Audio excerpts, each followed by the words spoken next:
కలియుగ వైకుంఠం శ్రీ తిరుమల తిరుపతి వెంకటేశ్వర స్వామి దివ్యక్షేత్రం. మహావిష్ణువు స్వయంభువుడిగా తిరుమల కొండలపై వెలిశాడు. పాపాలను తొలగించే ఈశ్వరుడు కనుక ఆయన వెంకటేశ్వరుడయ్యాడు. భక్తులకు అమృతత్వాన్ని ప్రసాదించు భగవానుడు, కోరిన కోరికలు తీర్చే కరుణామయుడు, శ్రీనివాసుడు, బాలాజీ, గోవింద అని ఆయనను భక్తులు తన్మయత్వంతో పిలుస్తారు. ప్రపంచంలోనే భారీ స్థాయిలో భక్తులను రప్పించుకుంటున్న ఒకే ఒక్క దేవుడు శ్రీనివాసుడు. భక్తుల కానుకలను పొందటం ద్వారా అత్యంత ధనిక దేవునిగా ప్రపంచంలోనే వెంకటేశ్వరునిది మొదటి స్థానం. 9,000 కేజీల బంగారం కలిగి ఉన్న ఏకైక దేవుడు కూడా వెంకటేశ్వరుడే. వెంకటేశ్వరునిది విష్ణువు దశావతారాలలో ఒకటి కాదు. మరి ఎలా ఆయన భూమిపై అవతరించాడు, ఆయన దివ్యకథ ఏమిటి అన్నది చాలా ఆసక్తికరంగా ఉంటుంది. ఈ వీడియోలో శ్రీ వెంకటేశ్వరుని పూర్తి కథను చెప్తాను. వీడియోని లైక్ చేసి షేర్ చేసి ఛానల్ని సబ్స్క్రైబ్ మాత్రం చేయండి. సబ్జెక్ట్లోకి వెళదామిక. శ్రీ వెంకటేశ్వరుని అవతార కథ అహంకారాన్ని అంతం చేయడంతో మొదలవుతుంది. కలియుగంలో అహంకారం పొరలు పొరలుగా పేరుకుపోయి మొదటి స్థానంలో ఉంటుంది. ఈ అహంకారం పుణ్యాత్ములను, మంచివారిని, భక్తులను తీవ్రంగా ఆపదల పాలు చేస్తూ ఉంటుంది. దానిని అంతం చేయవలసిన అవసరం ఉంది అనే అంతరార్థానికి సూచనగా ఎంతో అందంగా శుతిమెత్తగా అహంకారాన్ని, భృగు మహర్షి అరికాలులో కన్ను రూపంలో ఉన్న అహంకారాన్ని చిదిమివేసి ఆర్తజన రక్షకుడిగా భూమిపైకి బయలుదేరుతాడు శ్రీనివాసుడు. ఈ కథ ఎలా జరిగిందో చెప్పడంతో వెంకటేశ్వరుని చరిత్ర మొదలవుతుంది.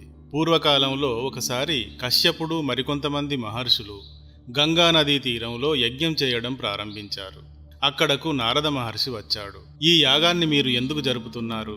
ఈ యాగ ఫలితం ఎవరికి చెందుతుంది? దేవతలందరిలో ధ్యానింపదగిన దేవుడు ఎవరు? గొప్ప దేవుడు ఎవరు అని ఆ మహర్షులను ప్రశ్నిస్తాడు. మహర్షులు చటుక్కున సమాధానం చెప్పలేకపోతారు. దాంతో దేవతలలో ఉత్తముడైన దేవుడు ఎవరో తేల్చమని భృగు మహర్షిని ప్రార్థిస్తారు. భృగు మహర్షి కాలిలో ఓ కన్ను ఉంటుంది. అందులో కలియుగంలో ఎంత అహంకారం ఉంటుందో అంత అహంకారము ఉంటుంది. మరి అంతటి అహంకారాన్ని కలిగి ఉన్న భృగువును దేవాది దేవతలనే పరీక్షించమని పిలిచారంటే చిత్రం అనిపిస్తుంది. కానీ ఇందులో చిత్రం ఏమీ లేదు. అన్నింటికన్నా చెడ్డ గుణం అహంకారం. అహంకారం ఇతరులను హింసించడానికి కారణం అవుతుంది. అహంకారాన్ని నిలుపుకోవడానికి, అధికారాన్ని సాధించాలని నానా చెత్త పనులను చేయించడానికి కారణం అవుతుంది. అందుకని భృగువులోని అహంకార రూపాన్ని ఎవరు నశింపజేస్తారో వారు ఆటోమేటిక్గా ఉత్తమ దేవుడు అవుతాడు కదా. అందుకని ఈ పనికి భృగువును ఎంచుకోవడం జరిగింది. గొప్ప బాధ్యతను భుజాన వేసుకున్న భృగువు దేవతల లోకాలకు బయలుదేరాడు. దేవతలందరిలోనూ బ్రహ్మ, విష్ణు, మహేశ్వరులు అన్ని లోకాల కన్నా పై లోకాల్లో ఉంటారు. సృష్టి, స్థితి, లయాలు వారితోనే నడుస్తాయి. కాబట్టి ఆ ముగ్గురులో ఎవరు గొప్పో తేల్చితే చాలు, మిగతా దేవుళ్ళ జోలికి వెళ్ళనవసరం లేదు అనుకుని ముందుగా ఆయన బ్రహ్మలోకం వెళ్ళాడు. ఈయన వెళ్లే సమయానికి బ్రహ్మదేవుడు సరస్వతీదేవితోనూ ఇంకా తన దర్శనార్థం వచ్చిన మునులతోనూ చాలా సీరియస్గా చర్చల్లో మునిగి ఉన్నాడు. భృగువు రాకను ఆయన గమనించలేదు. తనను గమనించకపోయేసరికి భృగువు అగ్గిలా భగ్గుమన్నాడు. తనకు విపరీతమైన అవమానం జరిగినట్లుగా ఫీల్ అయ్యాడు. ఆ క్షణంలో బ్రహ్మ కంటే తానే గొప్పవాడిలా ఫీలై నీకు భూలోకంలో పూజలు జరగకుండుగాక అని శపిస్తాడు. మరి అంత ఉద్ధృతమైన రూపంలో అహంకారం ఆయన కాలులో ఉంది కనుక అది ఆయనను ఆగనివ్వటం లేదు. ఇక అక్కడ నుండి పరమేశ్వరుని లోకం కైలాసం వెళ్ళాడు. కైలాసంలోని మంచు కొండల్లో పార్వతీదేవితో సరదాగా విహరిస్తూ మైమరచిపోయి ఉన్నాడు ఆ సమయానికి పరమశివుడు. భృగువును అతని రాకను గమనించలేదు. అసలే అగ్గిలా వస్తున్న భృగువు దీంతో అగ్గిపైని గుగ్గిలంలా మండిపడ్డాడు. శంకరా, నా రాకనే గుర్తించక అవమానిస్తావా? నీ రూపంతో కాక కేవలం లింగ రూపంతో మాత్రమే భూమిపైన పూజలు అందుకుందువుగాక అని ఆయనను అక్కడ శపిస్తాడు. అహంకారం అతడిని అలా ఆగనివ్వకుండా కాలుస్తూ ఉంది కదా. మరి శంకరుని కన్నా తానే గొప్పవాడిని అనుకున్నాడు అక్కడ. తర్వాత అక్కడ నుండి విసురుగా బయలుదేరి మహావిష్ణువు నివాస స్థలం వైకుంఠానికి వెళ్ళాడు. కాలమో కర్మమో గాని అహంకార చక్రవర్తి భృగువుకు ఇక్కడ కూడా పరాభవమే ఎదురయింది. ఇంకా తట్టుకోలేకపోయాడు. ఈ ముగ్గురు అధిదేవతలకు కూడా అధికార మదం బాగా ఎక్కిపోయింది. నా అంతటి గొప్ప మహర్షి వస్తే కొంచెమైనా విలువ ఇవ్వరా, గుర్తించరా అనుకుని భగభగ మండిపడుతూ కాలు ఎత్తి శేషునిపై పడుకుని ఉన్న విష్ణు భగవానుడి ఛాతీపైన తన్నాడు. అహంకారం ఎంతకైనా తెగించేలా చేస్తుంది అనడానికి భృగువు చేసిన ఈ పనే గొప్ప ఉదాహరణ. ఆ హఠాత్ పరిణామాన్ని ఊహించని లక్ష్మీదేవి విష్ణువు వక్షస్థలంపై తాను నివసించే ప్రదేశంపైనే భృగువు తన్నడాన్ని భరించలేకపోయింది. ఆశ్చర్యంతో శేషతల్పం దిగి చూస్తూ ఉండసాగింది. జరిగిన దానికి ఆగ్రహించిన విష్ణువు భృగువును ఎలా ఎగరేసి కొడతాడో చూద్దాం, నా దేవదేవి నివసించు స్థానంపై తంతావా అని ఆయనను విరగదీస్తాడేమో అని చూస్తుంది. కానీ చిత్రంగా మహావిష్ణువు మాత్రం అస్సలు కోపాన్ని ప్రదర్శించకుండా చిరునవ్వులు చిందిస్తూ టక్కున లేచి గౌరవంగా పాన్పు దిగి భృగువుకు నమస్కరించి, మీ పాదం అత్యంత సున్నితం, నా వక్షస్థలం కఠినాతి కఠినం, నా కఠినమైన వక్షస్థలంపై తన్నడం వల్ల మీ పాదం ఎంత నొచ్చుకుందో మహర్షి, ఏది మీ పాదాన్ని ఇలా ఇవ్వండి, దానిని మర్దన చేసి నొప్పిని తగ్గిస్తాను అంటూ భృగువు పాదాన్ని నెమ్మదిగా నొక్కుతూ అతని అరికాలిలోని కన్నుపై వేలిని ఉంచి బలంగా నొక్కి చిదిపివేశాడు. అహంకార నేత్రం ఇలా చిరిగిపోగానే భృగువు కోపం అలా మాయమైపోయింది. దాంతో వెంటనే తానున్న స్థానం నుండి కిందకు దిగి విష్ణువుకు నమస్కరించి, ఆహా విష్ణువు, నీవే ఉత్తమ దైవం అని కీర్తించి అక్కడ నుండి సెలవు తీసుకుని వెళ్ళి గంగానది వద్ద యజ్ఞం చేస్తున్న కశ్యపాది మునులకు ఈ విషయం చెప్పాడు. దేవతలందరిలో విష్ణువే గొప్పవాడు అంటూ. లోకంలో అన్నింటికన్నా చెడ్డది అహంకారం. ఈ అహంకారాన్ని ఎవరైతే చిదిమివేస్తారో వారే గొప్పవారు అవుతారు. అందుకని భృగువు చెప్పినట్టు మహావిష్ణువే గొప్పవాడు అంటూ ఆ మునులు అంతా కీర్తించారు. భృగువు కథ, ఈ కథలో అహంకారాన్ని అంతం చేసిన విధానం కూడా పూర్తి అయింది. కానీ అసలు కథ ఇప్పుడే మొదలైంది. అంతటి గొప్ప, ఇంతటి గొప్ప, సర్వోన్నతుడు అనుకునే తన భర్త ఒక సాధారణ ముని తంతే అతడి కాలును పట్టుకుని భక్తితో మర్దన చేయడం, తనను పట్టించుకోకపోవడం చూసి అలిగిన లక్ష్మీదేవి విపరీతమైన కోపంతో, ఇంత అవమానం జరిగిన చోట నేను ఒక్క క్షణం కూడా ఉండను, ఇకపై నీ దారి నీది, నా దారి నాది అంటూ వైకుంఠం వదలి కరవీరపురానికి వెళ్ళిపోతుంది. అప్పటి కరవీరపురమే ఇప్పటి కొల్హాపురి. కొల్హాపురిలో మహాలక్ష్మి శక్తిపీఠం ఆలయం ఇప్పుడు కూడా ఉంది. అది ప్రఖ్యాతిగాంచిన ఒక శక్తిపీఠం. వైకుంఠం నుండి లక్ష్మీదేవి వెళ్ళిపోయాక విష్ణువు ఆమె వియోగాన్ని భరించలేకపోతాడు. శరీరం లేని ఆత్మలా దుఃఖించి ఆమెను వెతుకుతూ భూమిపైకి వస్తాడు. భూమిపై వెతుకుతూ వెతుకుతూ సువర్ణముఖి నదీ తీరంలో ఉన్న వెంకటాద్రిని చేరుతాడు. ఒక చింత చెట్టు కింద ఒక పెద్ద పుట్టను చూసుకుని అందులోకి ప్రవేశించి దానినే నివాసంగా చేసుకుని లక్ష్మీదేవి గురించి, ఆమె రాక గురించి ఆలోచిస్తూ విశ్రాంతి తీసుకుంటూ ఉంటాడు. పుట్ట సర్పం నివాసం, సర్పం ఆదిశేషుని రూపం కనుక విష్ణువు పుట్టలో విశ్రాంతి తీసుకుంటున్నాడు అంటే ఆదిశేషుడిని పాన్పుగా నివాసం ఉన్నట్టుగానే భావించాలి. విష్ణువు పరిస్థితి కైలాసలోకం నుండి శివుడు, బ్రహ్మలోకం నుండి బ్రహ్మదేవుడు చూసి జాలిపడతారు. ఆయనకు సాయం చేయాలి అనుకుంటారు. వెళ్ళి కొల్హాపురిలో ఉన్న లక్ష్మీదేవికి విష్ణువు పరిస్థితిని చెప్తారు. వారు ఎంత చెప్పినా లక్ష్మీదేవి కోపం తగ్గనందున విష్ణువు కోసం వెళ్ళడానికి అంగీకరించదు. కానీ బ్రహ్మ విష్ణువులు బతిమిలాడి బ్రహ్మ ఆవుగా, శివుడు దూడగా మారి తమను తీసుకువెళ్లి ఆ ప్రాంతపు రాజు చోళరాజుకు అప్పగించమని కోరుతారు. అందుకు మాత్రం అంగీకరించిన లక్ష్మీదేవి వారిని తీసుకువెళ్లి చోళరాజుకు అమ్మివేసి తిరిగి తాను కొల్హాపురికి వెళ్ళిపోతుంది. రాజుగారి గోవుల మందలో అన్నింటిలోకి సహజంగానే ఈ గోవు, దూడలు ప్రత్యేక ఆకర్షణగా మారుతాయి.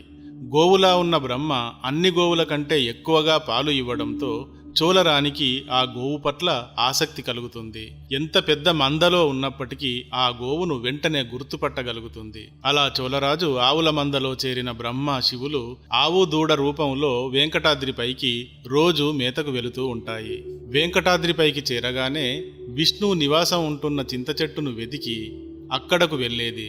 అక్కడ పుట్టలో విష్ణువును కనిపెట్టి ఆ పుట్టపైన నిలబడి తన పొదుగు ఖాళీ అయ్యేదాకా పాలధారలను మహావిష్ణువుకు అందించేది. ఆవు పాలను తాగడంతో విష్ణువు ఆకలి తీరుతూ ఉండేది. ప్రతిరోజు ఇదే విధంగా జరగసాగింది. అన్ని గోవులు పాలతో నిండిన పొదుగులతో ఇంటికి వచ్చేవి. మాయాగోవు మాత్రం ఖాళీ పొదుగుతో వస్తూ ఉండేది. ఈ విషయాన్ని రాణి గ్రహించింది. ఒకరోజు ఆమె పశువుల కాపరిపై కేకలు వేసింది. ఏం జరుగుతోంది? ఈ గోవు పాలను ఎవరు దొంగిలిస్తున్నారు అంటూ. దాంతో తర్వాతి రోజు మాయాగోవునే గమనిస్తూ వెళ్ళి అది పుట్టపై నిలబడి పాలదారలను విడుస్తూ ఉండటాన్ని గమనిస్తాడు పశువుల కాపరి. దీంతో ఎక్కడ లేని కోపం వస్తుంది అతడికి. ఈ గోవు మూలంగా తాను రాణిగారితో పడరాని తిట్లన్నీ పడ్డాడు. దీనికి ఏం మాయరోగమని పొదుగు నిండా ఉన్న పాలని ఒక్క చుక్క మిగలకుండా పుట్టపైన విడుస్తోంది అనుకుని పొదలను నరకడానికి తన చేతిలో ఎప్పుడూ పట్టుకు తిరిగే గొడ్డలిని పైకెత్తి కేకలు పెడుతూ ఆవుపైకి విసురుతాడు. ఆవుపైకి గొడ్డలి దూసుకు వస్తూ ఉందని గ్రహించిన శ్రీ మహావిష్ణువు తన ఆకలిని తీర్చుతున్న గోవును రక్షించడానికి ఆదిశేషుడు పుట్టలో నుండి సర్రున పైకి లేచినట్టుగా చివ్వున పైకి లేచి గొడ్డలి గోవుకు తాకకుండా తన తలను అడ్డు పెడతాడు. దాంతో గొడ్డలి స్వామివారి తలకు బలంగా తాకుతుంది. తాకిన వెంటనే ఆయన నుండి రక్తం పైకి చిమ్ముతుంది. భూమిపైకి వచ్చిన ఎవరైనా కష్టం సుఖం రెండూ అనుభవించాల్సి ఉంటుంది అనడానికి స్వామివారికి కూడా గాయం అవడం ఒక సంకేతం. పుట్టలోంచి పైకి వచ్చిన మహావిష్ణువు తేజస్సును, అతనికి గొడ్డలి తాకడం వల్ల పైకి చిమ్ముతున్న రక్తాన్ని చూసిన పశువుల కాపరి అక్కడికక్కడే చనిపోయి విష్ణులోకం చేరిపోయాడు. ఆయనను చూసిన వారైనా, తాకిన వారైనా, తట్టిన వారైనా మోక్షానికి అర్హులు అవుతారు. ఇలా జరగడంతో గోవు మాత్రం అత్యంత వేగంగా పరిగెత్తుకుని చోళరాజు ముందుకు వెళుతుంది. అతనితో ఏదో చెబుతున్నట్టు కింద పడి దొర్లుతుంది.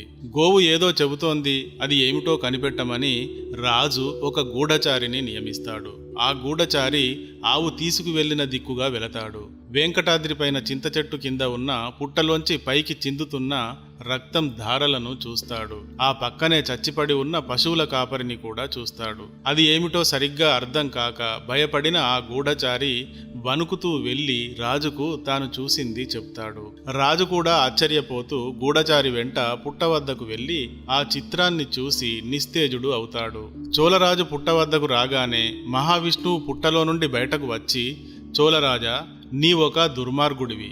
పశువుల కాపరి పవిత్రమైన గోవుపైకి కర్రను కాకుండా గొడ్డలిని విసిరాడంటే నీ రాజ్యంలో పుణ్యం లేకుండా పోయింది అని అర్థం. ధర్మాన్ని పుణ్యాన్ని కాపాడవలసిన వాడు రాజు.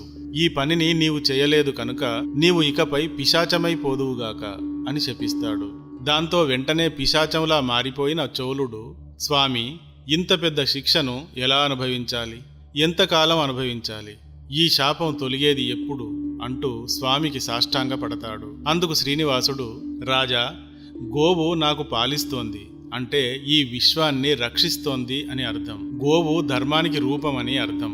అలాంటి ధర్మరూపం పైన గొడ్డలి విసిరినందుకు నిన్ను శపించాల్సి వస్తోంది. నా భక్తులను హింసించిన వారిని నేను ఎట్టి పరిస్థితుల్లోనూ సహించలేను. నా భక్తులు పుణ్యాత్ములు, ధర్మాత్ములు ఉంటారు కాబట్టి. అయినా బాధపడకు, నీకు త్వరలోనే శాప విమోచనం అవుతుంది. ఆకాశరాజు అను పేరుతో మళ్లీ జన్మిస్తావు.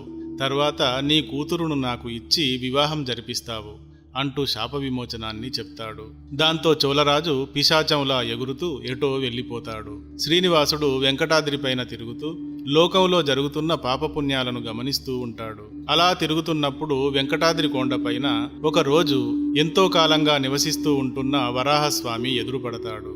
అప్పటి వరకు వెంకటాద్రి కొండ వరాహస్వామి అధీనంలో ఉంటుంది. శ్రీనివాసుడిని చూసి, ఎవరు నీవు? నా కొండపైన ఎందుకు తిరుగుతున్నావు అని అడుగుతాడు. అప్పుడు శ్రీనివాసుడు భృగువు దగ్గర మొదలుపెట్టి ఇప్పటిదాకా జరిగినదంతా చెప్తాడు. చెప్పి, నీ అనుమతి లేకుండానే ఈ కొండపైని పుట్టలో కొంతకాలంగా నివాసం ఉంటున్నాను. ఇంకా చాలా కాలం ఈ కొండపైనే నేను ఉండాల్సి ఉంది. కలియుగంలోని పుణ్యాత్ములను రక్షించాల్సి ఉంది. అందుకని నన్ను ఈ కొండపైన ఉండేందుకు అనుమతించండి అని కోరుతాడు. తప్పకుండా నీవు ఈ కొండపైన జీవించవచ్చు, కానీ అందుకు నాకు తగిన అద్దె చెల్లించాల్సి ఉంటుంది అంటాడు. కానీ నా వద్ద ప్రస్తుతం ఎలాంటి ధనము లేదు. ఎందుకంటే నన్ను ధనదేవత లక్ష్మీదేవి వదిలిపెట్టి కులహాపురిలో ఉంటోంది. అందుకని నీవిప్పుడు నాకు ఈ కొండపైన స్థలం ఇస్తే నా వద్దకు వచ్చే భక్తులు ముందుగా నిన్ను దర్శించేటట్టుగా, నీకే మొదటి నైవేద్యం సమర్పించేటట్టుగా చేస్తాను అంటాడు. వరాహస్వామి అందుకు సరేనంటూ అంగీకరిస్తాడు. ఇద్దరూ మహావిష్ణువు యొక్క రూపాలే. అలా ఇద్దరూ ఆ క్షణం ఆ కొండపైన మాట్లాడుకోవడం అద్భుతాలకే అద్భుతంగా చెప్పవచ్చు. అందుకే తిరుమల కొండ అంతటి ప్రసిద్ధిని చెందింది. వెంకటాద్రి పైన కొంతకాలంగా వకులాదేవి వరాహస్వామికి సేవ చేస్తూ ఉంది. వకులాదేవి ఎవరో కాదు, ద్వాపర యుగంలో శ్రీకృష్ణునికి తల్లిలా పాలిచ్చి పెంచిన యశోదాదేవి. ఆ జన్మలో శ్రీకృష్ణుడు పెళ్లి కాకముందే గోకులమును యశోదాదేవిని విడిచి మధురకు వెళ్ళిపోతాడు. తిరిగి గోకులానికి రాడు. పెళ్లి కాకముందే వెళ్లిపోయిన శ్రీకృష్ణుడికి తన చేతులతో పెళ్లి చేసి పెళ్లయ్యేదాకా అతడి ఆలనాపాలనా చూస్తే బాగుండు అని విలవిలలాడుతుంది యశోదాదేవి. ఇది గ్రహించిన శ్రీకృష్ణుడు ఈ జన్మలో కాదుగాని తర్వాతి జన్మలో నీ కోరిక తీరుతుంది అని ఆమెకు వరమిస్తాడు. అందుకని ఆ యశోదాదేవే ఇప్పుడు వకులాదేవిగా జన్మించింది. ఈ కథ అంతా వరాహస్వామికి తెలియదా? సర్వాంతర్యామికి తెలియనిది ఏముంటుంది? అందుకే ఇంతకాలం నాకు సేవ చేశావు, ఇది చాలు, ఇకపై శ్రీనివాసుడిని సేవించు అంటూ వకులాదేవిని శ్రీనివాసుని ఆలనా పాలనా చూసేందుకు నియమించాడు వరాహస్వామి. అప్పటి నుండి వకులాదేవి శ్రీనివాసుడిని నిజంగానే తల్లిలా చూసుకోసాగింది. ఇలా కొంతకాలం గడిచింది. పిశాచంలా మారిన చోళరాజు తన శాపం నుండి విముక్తిని పొంది ఆకాశరాజుగా జన్మించాడు. అతడు నారాయణపురానికి రాజు అయ్యాడు. ఆకాశరాజుకు తొండమానుడు అను ఒక సోదరుడు కూడా ఉన్నాడు. ఆకాశరాజుకు వయస్సు గడుస్తున్నా సంతానం మాత్రం కలగలేదు. సంతానం పొందడానికి అతను ఒక యజ్ఞం చేయాలని నిర్ణయించుకుని అందుకోసం ఒక స్థలాన్ని ఎంచుకుని అక్కడ ఒక పుణ్యతిథి రోజు నాగలితో దున్నుతాడు. అలా దున్నుతున్నప్పుడు నాగేటి చాలులో ఒక పద్మం వికసించి ఉండి అందులో ఒక శిశువు కనబడుతుంది. అలా కనబడిన వెంటనే ఆకాశవాణి ఈ అమ్మాయిని నీ కుమార్తెగా పెంచుకో అని వినిపిస్తుంది. ఆకాశరాజు ఆ పాపను తెచ్చుకుని పద్మావతి అని పేరు పెట్టుకుని అల్లారు ముద్దుగా పెంచుకుంటాడు. పద్మావతి వచ్చిన వేళా విశేషం వల్ల ఆకాశరాజు భార్య ఆ వయస్సులో గర్భం ధరించి వసుదానుడు అను ఒక కుమారుడిని కూడా కంటుంది. పద్మావతి పెరిగి పెద్దవుతుంది. ఆకాశరాజు ఆమెకు పెళ్లి ప్రయత్నాలు ప్రారంభిస్తాడు. ఒకరోజు పద్మావతి ఉద్యానవనంలో విహరిస్తూ ఉంటుంది. అదే సమయానికి శ్రీనివాసుడు ఒక మదపుటేనుగును తరుముకుంటూ అదే ఉద్యానవనంలోకి ప్రవేశిస్తాడు.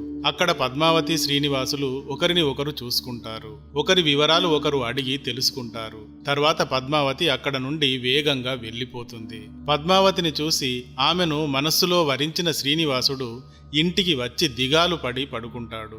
అతని దిగాలును చూసిన వకులాదేవి కంగారు పడుతుంది. ఏం జరిగింది అని ఆయనను అడిగి విషయం తెలుసుకుంటుంది.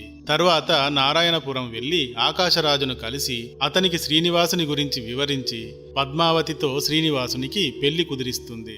శ్రీనివాసుడు పద్మావతితో తనకు జరుగుతున్న పెళ్లికి బ్రహ్మ, శివ, ఇంద్రాది దేవతలను, ఋషులను ఆహ్వానిస్తాడు. కొల్హాపురిలో ఉన్న లక్ష్మీదేవిని కూడా ఆహ్వానిస్తాడు. త్రేతాయుగంలో తాను సీతగా జన్మించినప్పుడు వేదవతి మాయాసీతగా వచ్చి రావణుడి లంకలో ఉండి రావణుడి దాష్టీకాన్ని భరిస్తుంది. రాముడు సీతను అగ్నిప్రవేశం చేయమన్నప్పుడు మాయాసీత అగ్నిలోకి వెళ్లి అసలు సీత అగ్ని నుండి బయటకు వస్తుంది. ఈ సందర్భంగా రాముడిని సీతాదేవి వేదవతిని భార్యగా స్వీకరించమని కోరుతుంది. కాని రాముడు అంటాడు, నేను ఏకపత్ని వ్రతుడిని కనుక ఈ జన్మలో ఇది సాధ్యం కాదు, తర్వాతి జన్మలో స్వీకరిస్తాను అంటాడు. అందుకని లక్ష్మీదేవి శ్రీనివాసుడు పద్మావతిని పెళ్లాడుతున్నందుకు తన మాటను విష్ణువు నెరవేర్చుతున్నాడని సంతోషిస్తుంది. అయితే వేదవతి కథ ఒక్కో పురాణంలో ఒక్కో రకంగా ఉంటుంది. పూర్తిగా వివరించాలంటే ఈ టాపిక్ గురించి ఒక వీడియో చేయాల్సి ఉంటుంది. కాబట్టి ఇక్కడ అవసరం ఉన్నంత వరకే సంక్షిప్తంగా చెప్పాను. ఇక మహామహులనెందరినో పెళ్లికి ఆహ్వానించిన శ్రీనివాసుని వద్ద నిజానికి ఎలాంటి ధనము లేదు. దాంతో ఆయన కుబేరుడిని అప్పు అడుగుతాడు. కుబేరుడు ఆయనకు 10 రామముద్రికలను అప్పుగా ఇస్తాడు. తీసుకున్న అప్పుకు వడ్డీ చెల్లిస్తూ కలియుగం చివరలో అసలును తీరుస్తాను అంటూ ఒప్పందం చేసుకుంటాడు. ఇందుకే శ్రీనివాసుడిని వడ్డీ కాసులవాడు అంటారు. ఈ రోజు భక్తులు శ్రీనివాసునికి సమర్పించే కానుకలు అన్నీ కుబేరునికి ఇచ్చిన వడ్డీకే సరిపోతున్నాయి. కలియుగాంతం వరకు అసలును కూడబెట్టి ఎలా ఇస్తాడో మరి. లోకాలన్నీ దద్దరిల్లేలాగా పద్మావతి శ్రీనివాసుల పెళ్లి జరుగుతుంది. తర్వాత దేవాది దేవతలంతా ఎవరి లోకాలకు వారు వెళ్ళిపోతారు. మహాలక్ష్మీదేవి కొల్హాపురికి వెళ్ళిపోతుంది. కొంతకాలం గడుస్తుంది. ఆకాశరాజు మంచం పట్టి మరణదశకు చేరుతాడు. అతడిని చూడడానికి శ్రీనివాస పద్మావతులు వెళుతారు. వీరు వెళ్లిన కొద్ది రోజులకు ఆకాశరాజు మరణిస్తాడు. అతని మరణం తర్వాత ఆకాశరాజు కుమారుడు వసుదానుడు సోదరుడు తొండమానుడికి మధ్య రాజ్యం కోసం యుద్ధం ఏర్పడుతుంది. వసుదానుడి వైపు శ్రీనివాసుడు ఉండి తొండమానుడికి తన శంకు చక్రాలను ఇస్తాడు. 2 వర్గాలు ఘోరంగా పోరాడతాయి. వసుదానుడికి తొండమానుడికి యుద్ధం వల్ల తిక్క తిరిగేదాకా చూసి ఇద్దరి గొడవ ఆపించి వసుధానుడిని నారాయణపురానికి, తొండమానుడిని తుండీర మండలానికి అధిపతులను చేస్తాడు. ఇలా సంధి కుదిర్చినందువల్ల వారిద్దరూ కూడా శ్రీనివాసుడికి 32 గ్రామాలను కానుకగా ఇస్తారు. ఆ తర్వాత కొంతకాలానికి తనకు శేషాచలం కొండపైన ఒక మందిరాన్ని నిర్మించి ఇవ్వమని తొండమానుడిని కోరుతాడు శ్రీనివాసుడు. స్వామి పుష్కరిణికి దక్షిణం ఒడ్డున తూర్పు ముఖంగా ఆలయాన్ని నిర్మించి స్వర్ణ కలశంతో పాటు ఏర్పాటు చేసి నిర్మాణం పూర్తి చేసి ఇస్తాడు తొండమానుడు. అప్పటి నుండి పద్మావతి శ్రీనివాసులు ఆ మందిరంలో నివాసం ఉండడం మొదలు పెడతారు. ఈ మందిరం పేరే ఆనంద నిలయం. ఇలా కొంతకాలం జరిగిపోయాక లక్ష్మీదేవి కూడా శ్రీనివాస పద్మావతిల వద్దకు వచ్చేస్తుంది. బ్రహ్మదేవుడు కలియుగాంతం వరకు ఇక్కడే ఉండాలని మహావిష్ణువును వరం కోరడం వల్ల మహావిష్ణువు శేషాద్రి పైన శిలలాగా వెలుస్తాడు. ఆ తర్వాత పద్మావతి లక్ష్మీదేవులు కూడా శిలారూపంతో అక్కడ వెలిశారు. ఆశేష జనావళి పుణ్యాత్ములుగా ఉండాలని, పుణ్యాత్ములు సుఖంగా ఉండాలని కోరేవారు తన కొండకు ఎక్కివచ్చి తనను పూజించాలని ఆయన అలా పద్మావతి లక్ష్మీదేవి సహితంగా వెలిశాడు.